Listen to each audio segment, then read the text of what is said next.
ఎన్నోసార్లు దేవునికి దూరం అయిపోయావేమో, దేవుని చేతిని విడిచిపెట్టావేమో.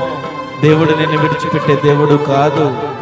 దేవుడు నీ పైన ప్రణాళికలు కలిగే దేవుడు, నీ పైన ఆశ్చర్య కార్యాలు చేసే దేవుడు, గొప్ప దేవుడు.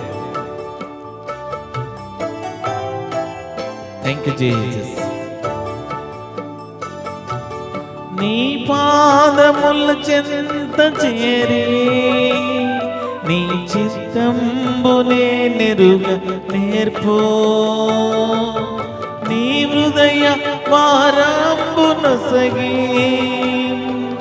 ప్రార్థించి పని చేయనిమ్మో.